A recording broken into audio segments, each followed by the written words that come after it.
Welcome back to the last installment. You guys made it. You survived.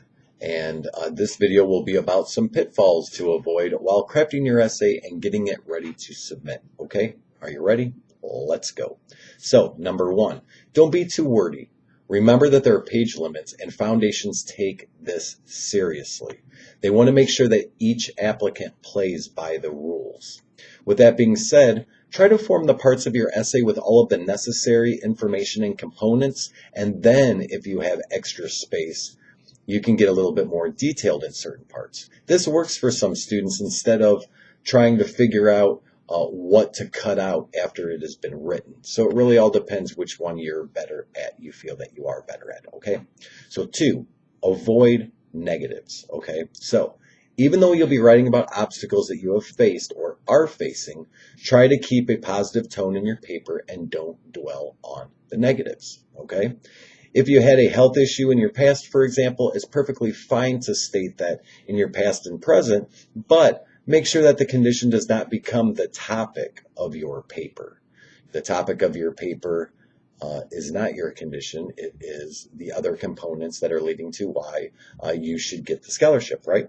Okay, so, and this also goes on for anything that you might mention about parents or siblings or housing or anything like that, okay? It is important to mention, definitely. Just make sure that it doesn't grow out of control and end up commandeering the topic of your paper, okay? So, like I said, it's okay to mention hardships, but just don't make, don't be too thick with it, okay? So, number 3, you are not asking for a handout, okay? I put this here just to reinforce what we learned yesterday. They are investing in your future and not giving you money, okay?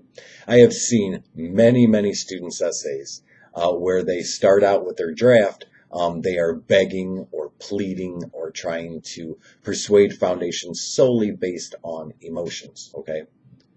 Let me let you know something. Many times this simply does not work, okay? Let your academics, let your GPA, let your diligence, let your work record, or your achievements speak for themselves, okay? Make them want to invest in your future so that you can not only overcome your obstacles, but you can give a good life to yourself, you can give a good life for your family, and you can be a good community member. Foundations love that, okay? Lastly, don't submit your paper until someone else reads it. I'm going to say that again. Don't submit your paper until somebody else reads it, okay? Remember, I am available on the Napier campus every Tuesday from 9 until 6 p.m., every Thursday and Friday from 9 until 3:30 p.m., okay?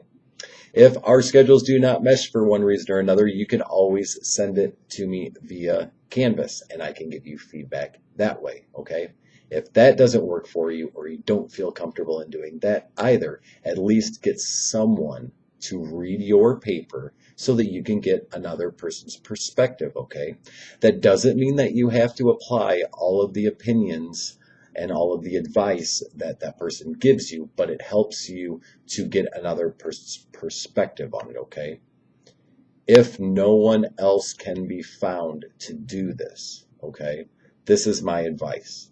I would highly recommend that you print out your draft and you go into a quiet place. It can be in your bedroom, bathroom, in your car, doesn't really matter, and read it aloud, okay? Why read it aloud?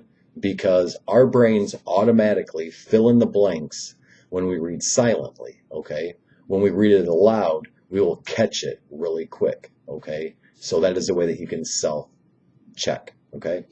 I hope that these videos have helped you to gain a better understanding on how to craft a scholarship essay. If you would like assistance with your scholarship essay, then please feel free to stop by my office in room C201B from 9 a.m. until 6 p.m. on Tuesdays, 9 a.m. until 3:30 p.m. on Wednesdays and Thursdays.